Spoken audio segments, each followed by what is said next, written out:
crianças menores. Amados, apenas um aviso antes da mensagem. Eu estou deixando ali na mesa da recepção aproximadamente uns 250 flyers de divulgação do aconselhamento bíblico online. Então, se você quer divulgar, e eu creio que você deve querer divulgar, ótimo, legal. Se você está assistindo online, você pode acessar o link, né, que está na sua tela. Olha que bonito, está parecendo programa de jornal. É profissional, né? Legal. Então, você pode acessar, e você que tem vizinhos e amigos e colegas, você pode levar alguns flyers para divulgar esse trabalho que a gente tem feito, tá bom? Muito bom. Vamos orar para a gente aprender a palavra de Deus hoje. Senhor, obrigado por esse tempo. A gente louva ao Senhor pelo seu cuidado, por tudo que o Senhor tem feito. Nós louvamos ao Senhor pela tua palavra. Louvamos ao Senhor porque o Senhor é digno. Porque o Senhor tem um plano que, desde o início, tem sido infalível de providenciar a salvação para aqueles que o Senhor escolheu. E nós somos gratos por isso. Nós te louvamos, inclusive, porque o Senhor tem nos salvado, apesar da gente não merecer. Ajuda-nos a entender o peso dessas coisas, Deus. E que o peso seja tamanho, que as nossas vidas sejam transformadas. Que a gente tenha o desejo de engrandecer ao Senhor com a nossa vida.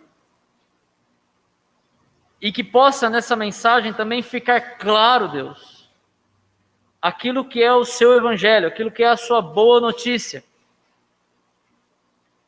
E possa ficar claro também o que ela não é. Ajuda-nos a ter os nossos ouvidos atentos à tua palavra. Ajuda-me a ser claro no que eu vou colocar. E ajude cada um a ouvir ativamente. Eu oro pela conexão que funcione corretamente para que as pessoas possam acompanhar. E que essa mensagem, então, da tua palavra frutifique, não por mim, mas porque é a tua palavra. E é o que eu oro em nome do teu Filho Jesus. Amém. Bem, amados, eu vou tirar a máscara para pregar.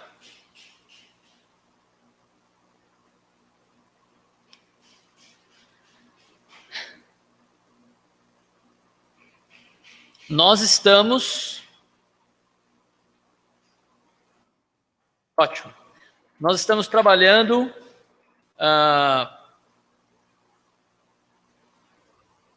uma série de mensagens de uma igreja saudável, certo?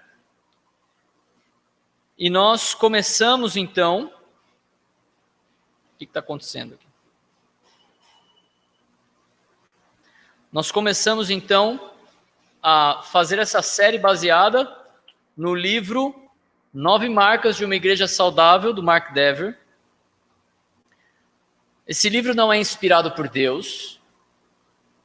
O Mark Dever não é infalível, mas é um bom material para a gente entender biblicamente algumas boas marcas de uma igreja saudável, que é o que nós desejamos ser. Nós desejamos ser um corpo saudável, certo?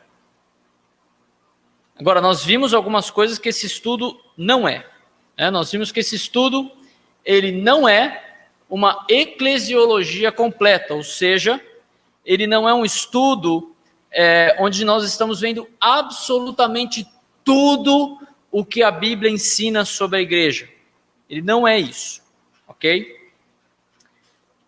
Ele também não é uma lista exaustiva. Nós não estamos vendo uma lista exaustiva das marcas de tudo que a igreja precisa ter.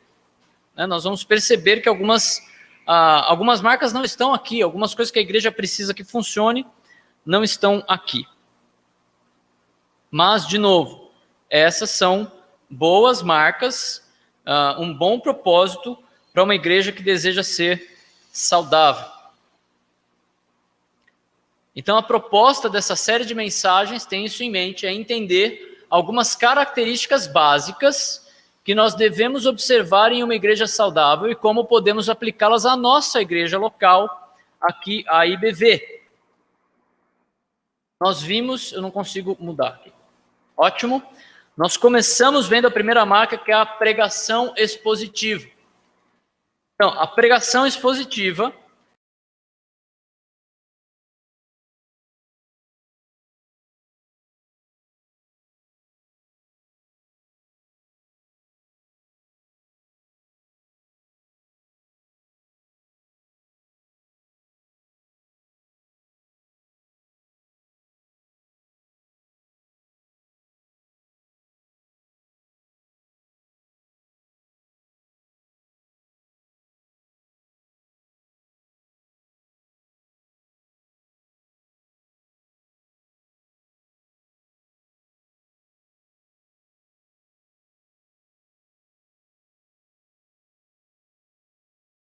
Escrituras. E isso forma uma igreja, uma congregação fundamentada no ensino bíblico. Depois nós vimos a teologia bíblica. Quando puder para colocar aí para a teologia bíblica, ótimo. A teologia bíblica, ela nos mostra uma história, a história principal da Bíblia. Certo? Qual que é o quadro principal de toda a Bíblia? Nós vimos que é possível ler uma história, achá-la interessante e ainda assim deixar escapar completamente a sua mensagem principal. Então nós vimos um gráfico, ótimo, nós vimos um gráfico que mostra,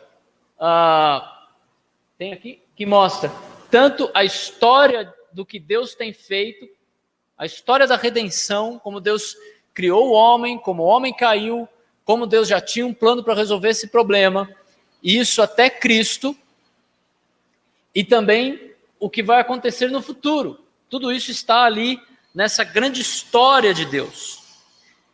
Nós vimos também como tudo isso aponta para Cristo. Né? Esses itens aqui embaixo mostram algumas profecias e o cumprimento das profecias em Cristo. E também uma outra coisa que nós vemos através da teologia bíblica é quem é Deus. Nós definimos quem Deus é, fundamentado na revelação dele nas Escrituras. Porque nós corremos o risco de acreditar em um Deus que nós criamos na nossa mente, mas que não é o Deus verdadeiro. Então nós vimos que na teologia bíblica, 2 pontos principais: entender que Jesus é o tema central da Bíblia. Tudo que a Bíblia conta, tudo que a Bíblia mostra, do que não aconteceu, do que vai acontecer, tudo isso aponta para Jesus como aquele que veio para morrer por nós e aquele que voltará para reinar aqui nesse mundo.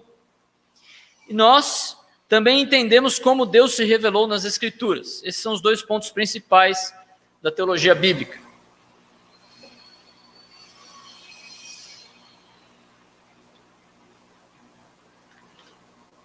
Hoje nós vamos ver a terceira marca, que é o Evangelho. O que afinal é o Evangelho? O que nós podemos entender sobre isso? E a gente pode começar com essa pergunta: o que significa literalmente a palavra?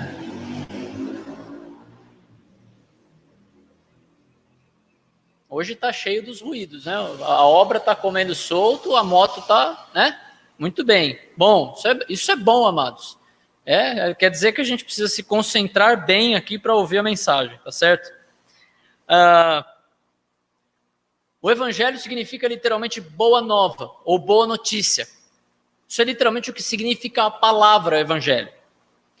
Agora, se a gente pensa em notícias, talvez a gente nunca teve tanto acesso a tanta notícia como nos dias de hoje, e talvez nós nunca estivemos tão incertos do que é a verdade sobre as notícias.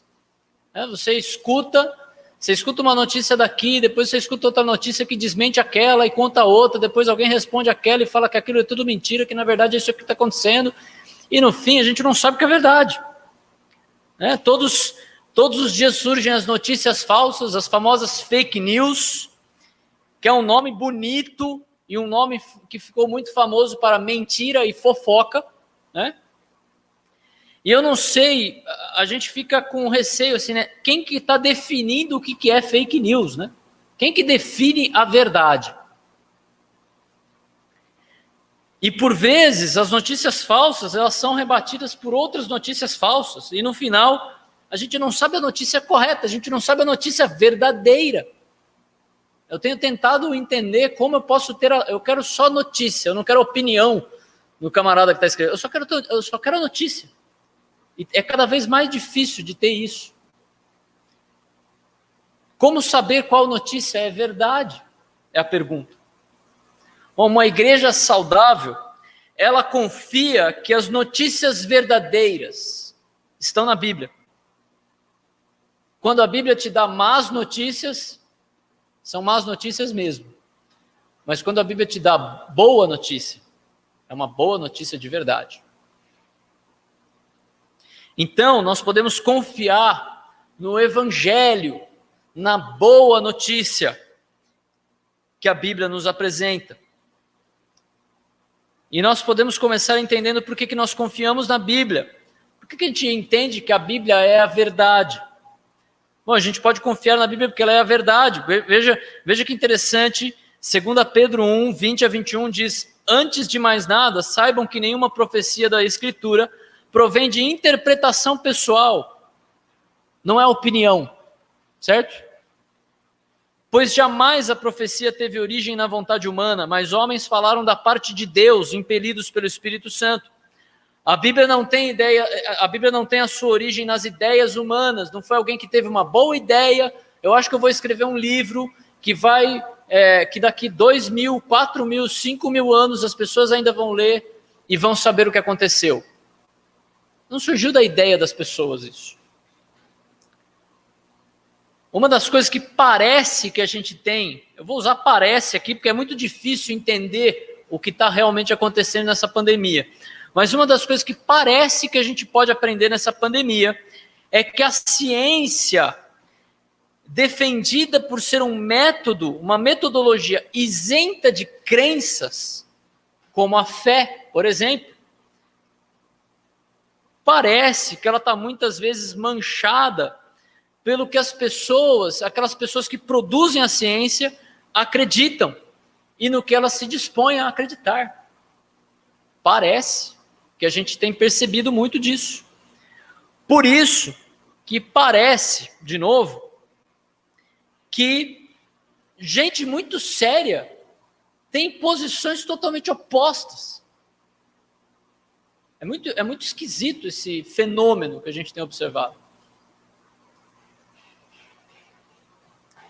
A mesma coisa acontece com as notícias. Quem tem razão? Há pessoas que parecem muito sérias, parecem estar falando a verdade e parecem estar totalmente opostas.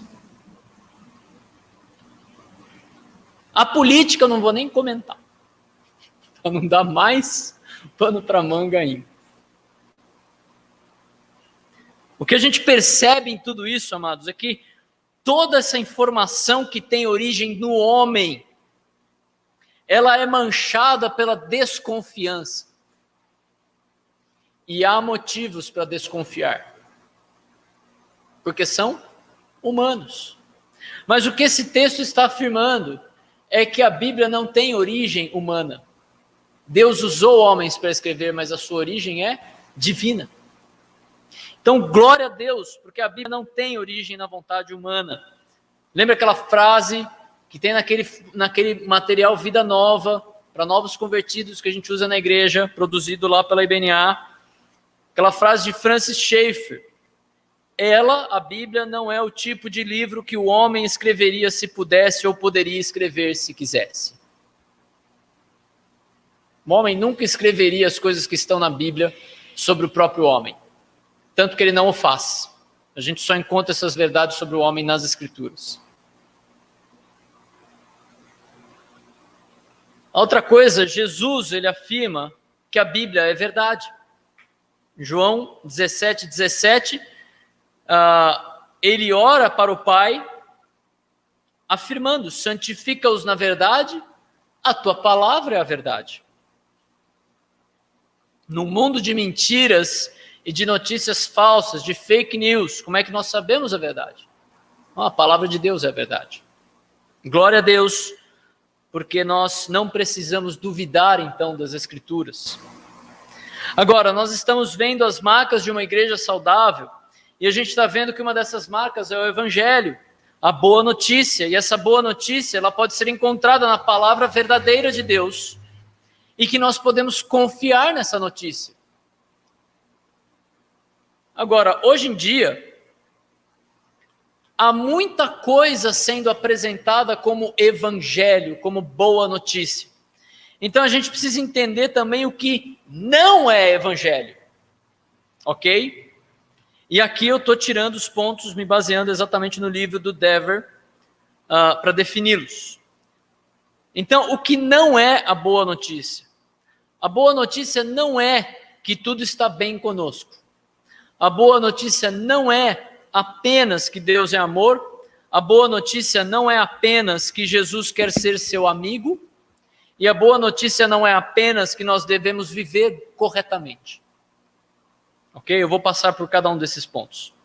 Então, o primeiro ponto, a boa notícia da Bíblia não é que tudo está bem conosco.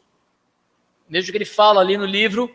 A Bíblia rejeita completamente a ideia de que estamos bem, que a condição do homem é excelente, que todas as pessoas têm apenas a necessidade de aceitar a sua condição presente, sua finitude, sua limitação, suas imperfeições, ou que precisamos somente ver o lado brilhante das coisas. Veja o lado bom das coisas. Uma vez eu participei de um treinamento e que foi usado exatamente esse tipo de comentário. Sempre há alguém que está pior do que você. Já ouviu isso? Sempre há alguém pior do que você. Aí ele mostrou uma foto, aquelas fotos emotivas, né, para te mostrar uma pessoa sofrendo. E, amados, eu perdi a oportunidade, mas a pergunta que me veio na garganta, assim, que eu não cheguei a pôr para fora, eu falei assim: o que eu falo para essa pessoa? Que pelo menos ela não está morta? Porque talvez para essa pessoa estar morta seria melhor. Esse tipo de notícia não se sustenta. Esse tipo de mentalidade ela não se sustenta, porque ela não aguenta ser levada ao extremo. O que eu falo, o que eu, como cristão, falo para aquela pessoa que está pior do que eu, e que essa pessoa, alguém me ensina que o fato dela estar mal deve ser o meu motivo de esperança. Eu devo enxergar o mal do outro como algo que me motiva a ver que eu estou bem, na verdade. E como é que eu ajudo aquela pessoa? Ela não se sustenta. E ela não é o evangelho de Deus para nós. E a verdade das Escrituras é que nós não estamos nada bem. Romanos 3, 9 a 18 diz: que concluiremos então? Estamos em posição de vantagem? Não. Já demonstramos que tanto judeus quanto gentios estão debaixo do pecado. Como está escrito, não há nenhum justo, nenhum sequer. Não há ninguém que entenda, ninguém que busque a Deus.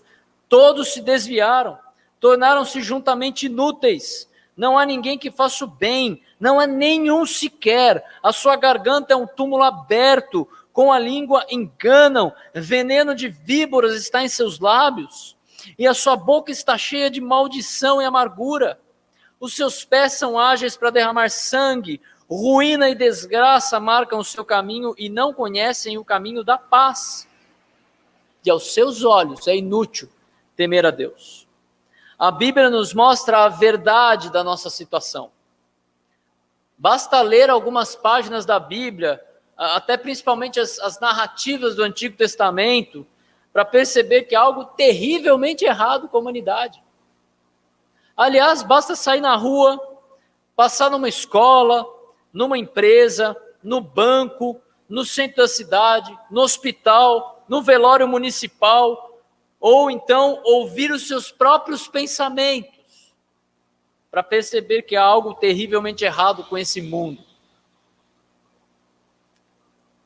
A boa notícia apresentada na Bíblia não é que tudo está bem conosco. Nada está bem conosco. E nós precisamos ser salvos dessa situação. O que é então a boa notícia na Bíblia? O Evangelho. Romanos 1,16, não me envergonho do Evangelho, porque é o poder de Deus para a salvação de todo aquele que crê, primeiro o judeu, depois o grego. A boa notícia é que se por um lado nada está bem com o mundo que vivemos e com nós mesmos, e nós precisamos ser salvos disso, por outro, Deus tem poder para nos salvar. Tudo de ruim que nós observamos nesse mundo tem origem no pecado. Ou seja, as coisas delas não atingem o alvo do que elas deveriam ser. E nós mesmos não atingimos o alvo do que Deus espera para nós. E então o pecado causa todo tipo de problema que a gente observa todos os dias. Vícios são resultado do pecado, seja qual for. Pode ser um vício em bebida, drogas, pornografia, rede social. Doenças são resultado de pecado. Direto ou indiretamente, já expliquei isso para vocês. Quando eu falo para minha filha, não saia na chuva, ela sai e fica resfriada. Diretamente relacionada ao pecado. Disciplina. Ou a Covid. Eu saio na rua, vou fazer compra, volto com Covid. Eu fiz alguma coisa errada? Não, estava me protegendo, fiz tudo certo. Mas peguei a doença. Bom, mas essa doença só existe por causa do pecado. Ela é indiretamente relacionada com o pecado. A morte, eu tenho falado que toda a morte, o pecado mata muito mais do que a Covid. Todas as mortes são por causa do pecado. Não há uma morte que acontece que não seja por causa do pecado. Incerteza quanto ao futuro, medo, ansiedade, depressão, relacionamentos destruídos, tudo isso faz parte dos efeitos de algo que a Bíblia chama de pecado, ou simplesmente errar o alvo.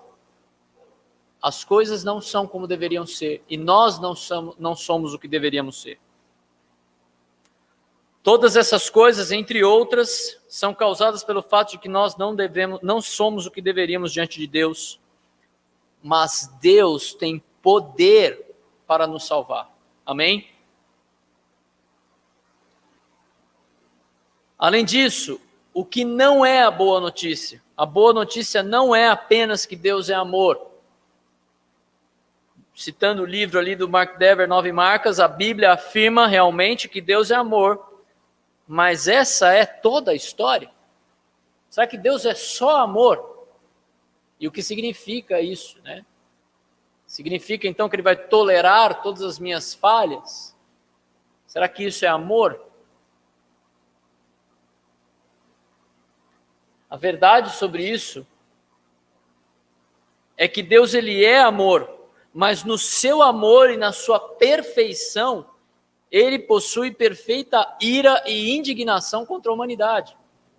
Romanos 1, 18 a 19 fala: portanto, a ira de Deus é revelada dos céus contra toda a impiedade e injustiça dos homens que suprimem a verdade pela injustiça. Eles escondem a verdade com fake news, né? Outro jeito de falar mais moderno sobre isso.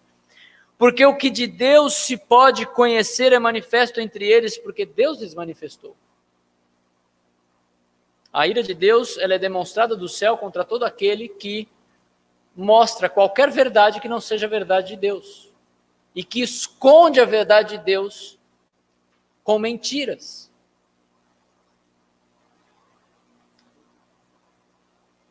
Minhas filhas vêm agora para mim, estão crescendo, e vem com livros mostrando macaquinhos e como aqueles macaquinhos são a origem da humanidade. E eu tenho que falar para elas, meninas,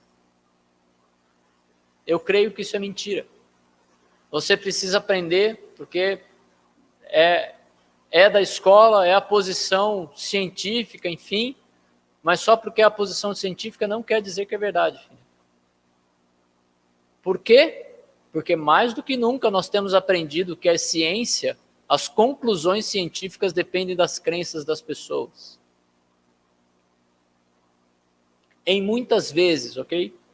Não estou falando que a gente deve então jogar a ciência fora, não é isso, mas em muitos casos, as conclusões científicas demonstram que elas dependem da posição e da crença de uma pessoa.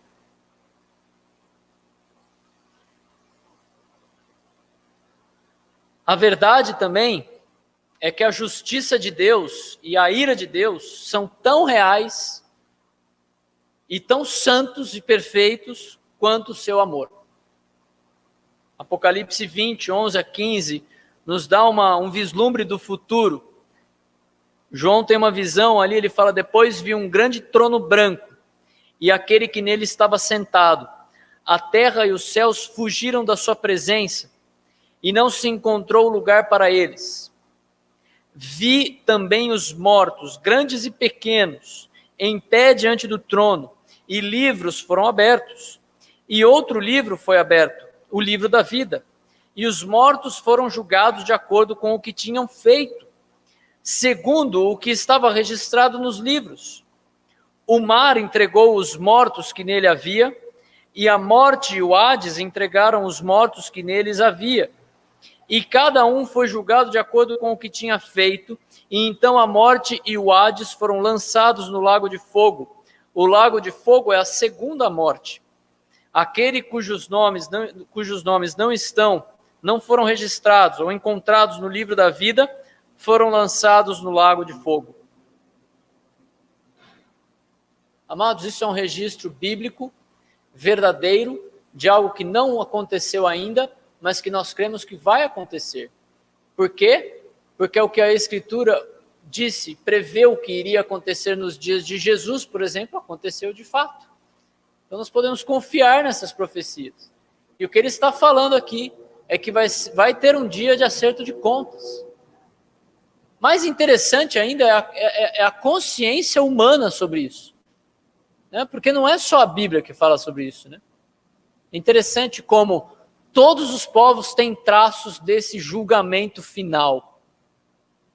E como nós sabemos, todos os povos, no mínimo, a gente pode afirmar que vieram de Noé e a sua família, que viram bem de perto o julgamento de Deus, que foram os únicos, inclusive, que escaparam desse julgamento. Nós podemos confiar nessa consciência de que haverá um dia de juízo, porque inclusive a Bíblia, isso concorda com a Bíblia, que afirma que um dia Deus vai ressuscitar todos. Assim, venham todos agora. Vamos acertar as contas agora. Vamos ver o que você fez. E amados, deixa eu dizer um negócio, o que a gente fez só serve para uma coisa: condenação. Ok? Essa é uma má notícia que a Bíblia nos dá, mas nós podemos confiar. Qual é a boa notícia? Bom, a boa notícia é que, se por um lado Deus é justo e castiga o pecado, por outro, Deus demonstrou a sua justiça castigando Jesus em nosso lugar. Romanos 3, 21 a 25 fala: mas agora se manifestou uma justiça que provém de Deus, independente da lei, da qual testemunham a lei e os profetas. Justiça de Deus mediante a fé em Cristo Jesus, para todos os que creem. E não há distinção, pois todos pecaram e estão destituídos da glória de Deus, sendo justificados gratuitamente por sua graça, por meio da redenção que há em Cristo Jesus. Deus o ofereceu como sacrifício para propiciação mediante a fé, pelo seu sangue, demonstrando a sua justiça.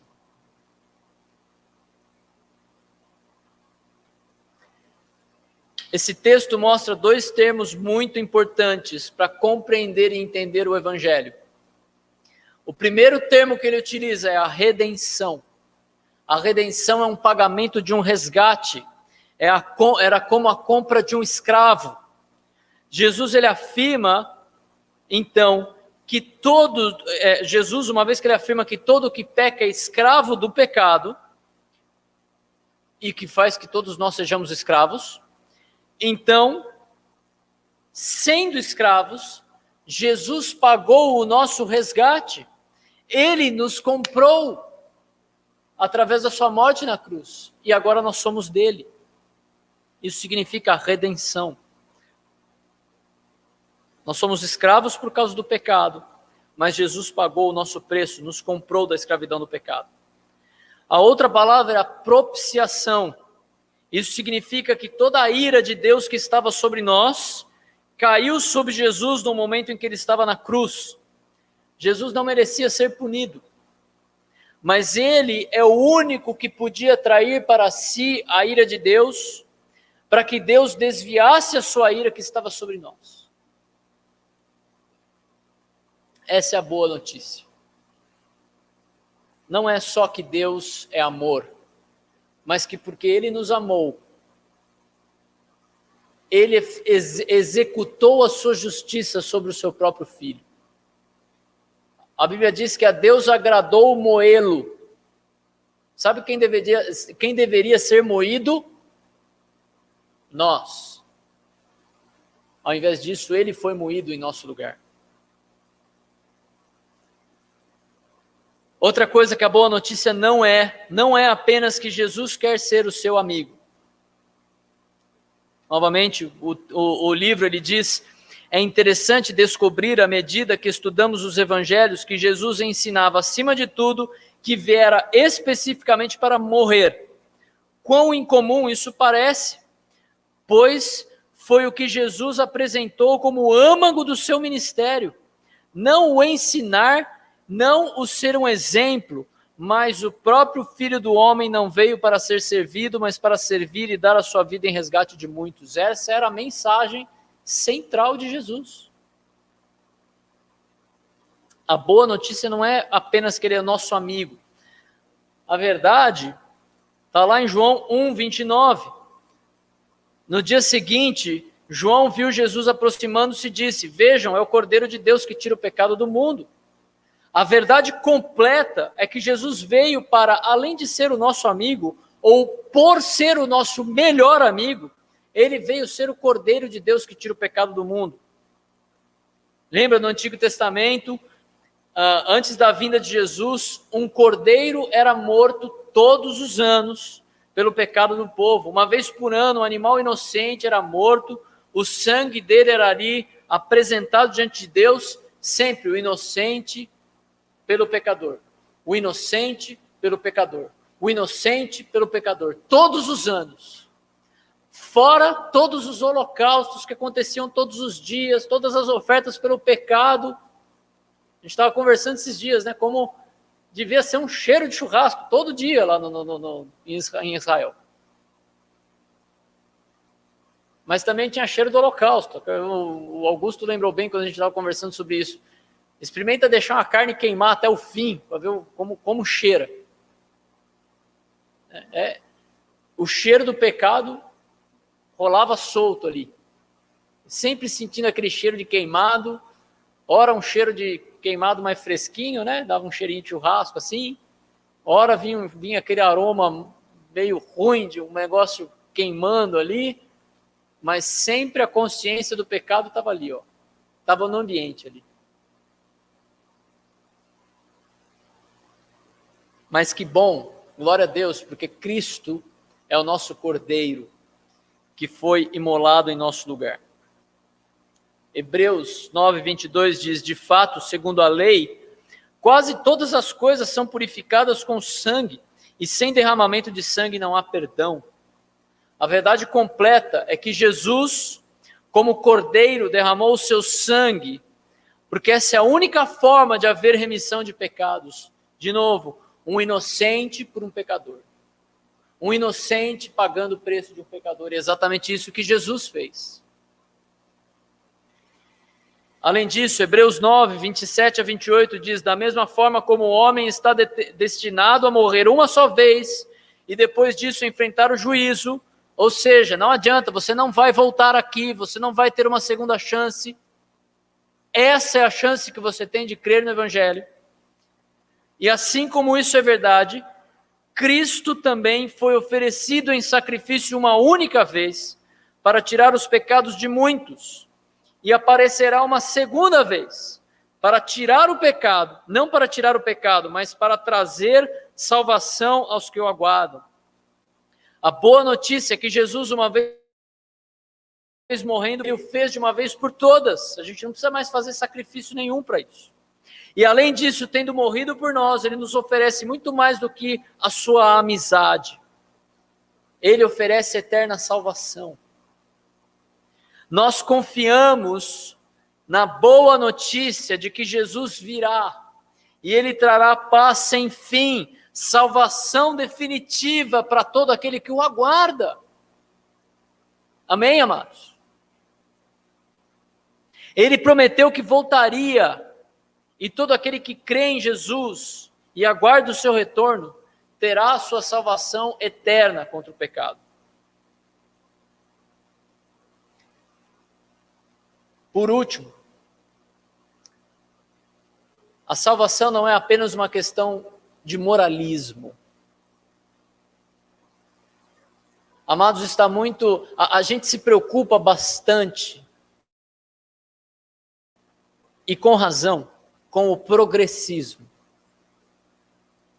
Com ideias de que matar um bebê no útero está tudo certo.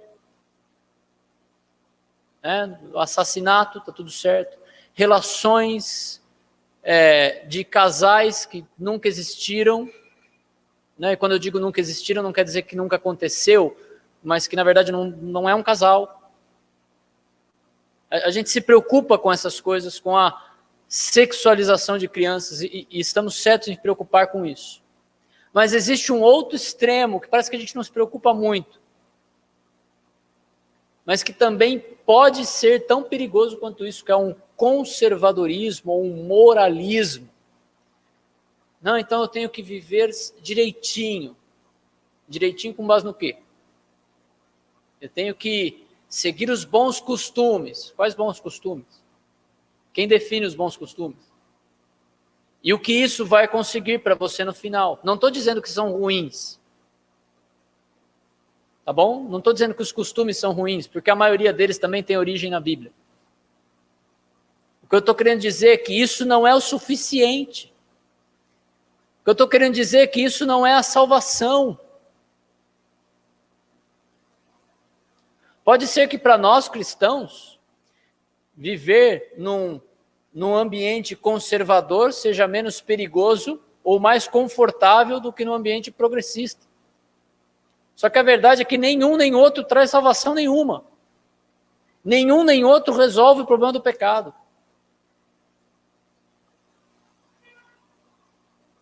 A verdade, então, é que não apenas devemos viver corretamente, ele fala ali, o Evangelho não é apenas um aditivo que pode tornar melhor nossas vidas. Que já não, o Evangelho é uma mensagem de maravilhosas boas novas para aqueles que sabem e reconhecem o seu desespero diante de Deus. Deus nos chama a arrepender-nos de nossos pecados e crer somente em Cristo. Essa é a verdade, essa é a boa nova. A verdade é o que está lá em Mateus 9, 11 e 12, que Jesus diz, né? Vendo isso, os fariseus perguntaram aos discípulos dele: por que o mestre de vocês come com publicanos e pecadores? E ouvindo isso, Jesus disse: não são os que têm saúde que precisam de médico, mas sim os doentes. A verdade completa é que Jesus ele deseja promover arrependimento e mudança de ideia para todos.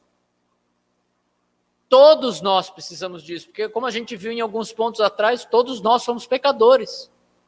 Todos nós somos terríveis. E para aqueles que reconhecem isso, é que Jesus está falando. Os que têm saúde não precisam de médico. Quem não reconhece que é pecador, ou que acha que a sua moral e que o seu conservadorismo e os seus bons costumes serão suficientes diante de Deus, má notícia, não são. O que esse texto mostra é que Jesus, ele não veio atrás de quem é justo ou acha que é justo. Ele veio atrás do justamente, chamar aquele que reconhece que é doente, que reconhece que é alguém que precisa de uma cura de uma doença chamada pecado e que impede o relacionamento dele com Deus. É isso que a gente precisa, é isso que Jesus está oferecendo. E a boa notícia é que Jesus pode transformar a nossa forma de pensar. Ele pode renovar a nossa mente para que nós experimentemos a boa, perfeita e agradável vontade de Deus para a nossa vida.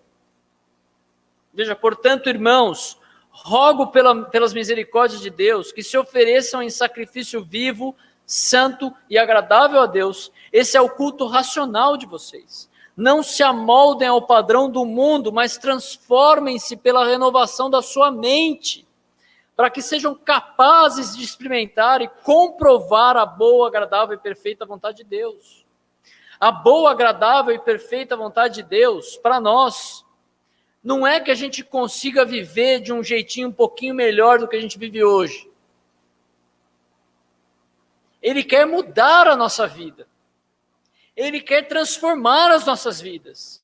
De uma vida que é voltada a si mesmo, para uma vida que é voltada para Ele. Em resumo, Deus não nos salva porque nós somos bons. Ele nos salva apesar de quão terríveis nós somos. Sejam progressistas ou conservadores. A nossa esperança não está nisso. Nossa esperança está em Jesus. Uma moral elevada, seja qual ela for, pode ser inclusive uma moral baseada nas Escrituras. Não é o que vai te conseguir a salvação. Uma vez salvos, aí sim, Ele não vai permitir que a gente continue vivendo da mesma forma. Algumas perguntas para aplicação. Quais efeitos do pecado você tem percebido na sua vida? Será que você tem vícios? E de novo eu vou mencionar, eu não estou falando de vícios necessariamente de drogas, álcool. Quanto tempo você passa na rede social? Passa não, quanto tempo você perde na rede social, no celular, assistindo filme, e você não consegue ficar sem. Cuidado, amados, existem mais vícios do que a gente imagina e eles destroem mais do que a gente imagina. Quanto tempo seus filhos têm passado no celular, assistindo vídeos que você não sabe o que ele está assistindo? Será que você tem doenças ou condições físicas que direta ou indiretamente são resultado do pecado? Será que você possui medo da morte? Seja da sua morte ou morte de outras pessoas, medo de alguma outra coisa, um medo que te trava de fazer as coisas que você precisa fazer, incerteza, ansiedade. De ansiedade eu entendo, amados. Depressão, relacionamentos destruídos. O que o pecado tem destruído na sua vida? Deus, ele tem uma boa notícia para você. Jesus morreu por você, para que esse efeito do pecado não o condene eternamente. Ele deseja salvar você, ele deseja ter um relacionamento pessoal com você por toda a eternidade. Mesmo que aqui você precise, inclusive, continuar enfrentando algum desses efeitos do pecado.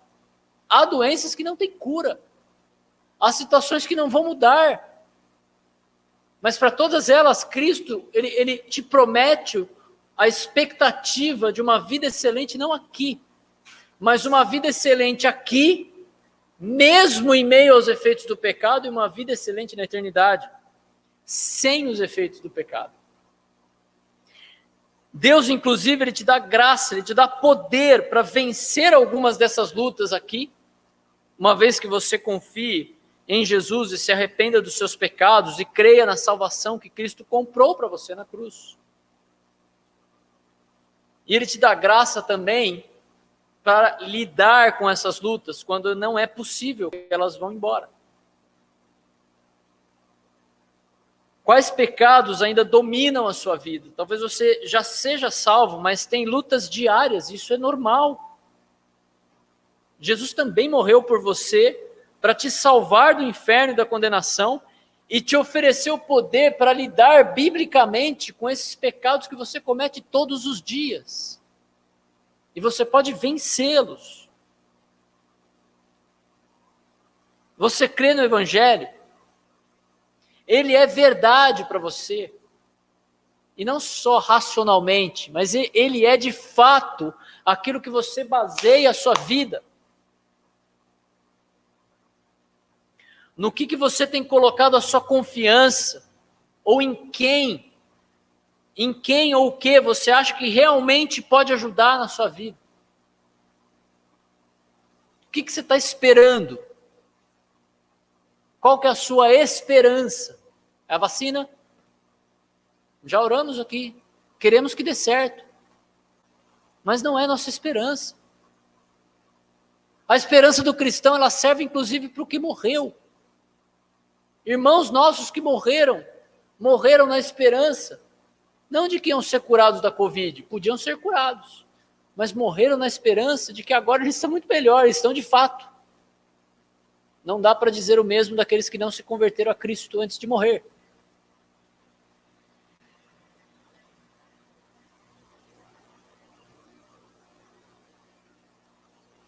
Onde você está colocando a sua esperança? A sua segurança? Será no dinheiro, numa herança, na saúde, no emprego? São coisas boas. Podemos receber, inclusive. Mas a gente pode perder também a qualquer momento. Cristo morreu por você para que você tenha esperança nele. E uma esperança que é real na vida e na morte. Amém, amados? Quais áreas da sua vida você sabe que precisa mudar de ideia, se arrepender? Quais áreas, quais ideias você tem?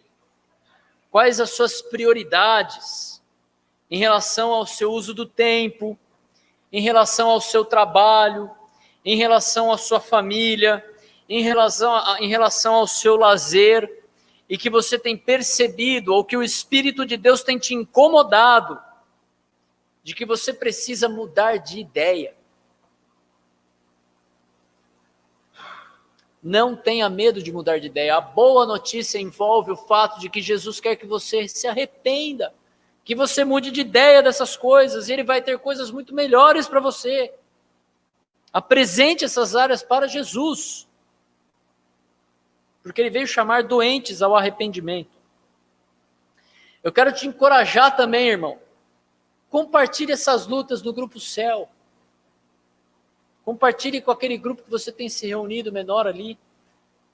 Dependendo da sua luta, se ela é muito íntima e você tiver com inveja, o que também é totalmente normal, me procure alguém da sua família, procure alguém da sua família cristão, certo?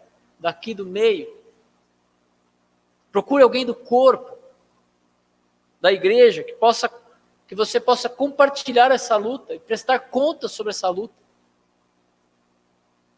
Eu tenho certeza que aqueles que têm tido discipulado pessoal podem dar boas notícias para você em relação ao que o discipulado pessoal pode produzir na sua vida. E isso é discipulado. Procure ajuda, amados. Nós estamos na igreja não para lutar sozinhos, mas para lutar como corpo. Amém? E a boa notícia é que Jesus morreu por nós. E Ele nos dá poder para lidar exatamente com essas áreas. Amém? Vamos orar. Senhor, nós te louvamos Nós te engrandecemos por causa do seu excelente plano de morrer por nós, que não merecemos. Nós sim merecemos morrer. Mas o Senhor fez esse plano sobre o qual o Senhor é soberano. E esse plano envolve o Senhor se fazer um de nós através do seu Filho. E viver nesse mundo de pecado sem pecado. E morrer a morte que nós merecíamos. E nós te louvamos por isso.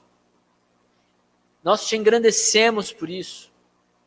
Ajuda-nos a ter ideia, Deus, nos nossos corações, de quão grande salvação nós temos. Quão grande tesouro o Senhor nos deu. E ajuda-nos a responder a isso, Pai. Com obediência, com o desejo de termos uma vida transformada. Produza isso em nossas vidas, porque só o Senhor pode produzir isso, Pai. E se alguém está ouvindo ou vai ouvir essa mensagem em algum momento e não te conhece, que venha te conhecer. Que o teu Espírito incomode essa pessoa, para que ela creia no Evangelho, para que ela entenda a situação deplorável que ela vive por maior riqueza que ela tenha nesse mundo. Ou que ela entenda que a situação dela é muito mais deplorável do que a situação deplorável que ela vive nesse mundo. Quer ricos, quer pobres, Senhor. Somos todos pecadores miseráveis. Quer progressistas, quer conservadores, somos pecadores, Senhor. E precisamos do Senhor.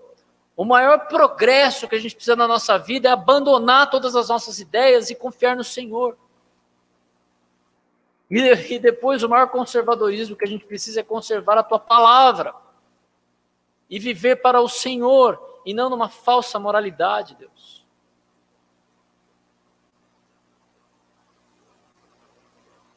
Ajuda-nos, Pai, a enxergar a necessidade e a realidade da necessidade que nós temos do Senhor, a sua supremacia, como a gente leu no começo do culto. Como é o Senhor que sustenta todas as coisas, Pai. Através do seu Filho. E como isso é incrivelmente grande, e grande demais para que nós possamos entender. Mas obrigado pela Tua palavra, porque lá o Senhor se revelou. E lá nós podemos, Pai, entender um pouco mais de quem é o Senhor e do que o Senhor tem feito por nós. E por isso nós te louvamos e agradecemos. Em nome do Teu Filho Jesus. Amém.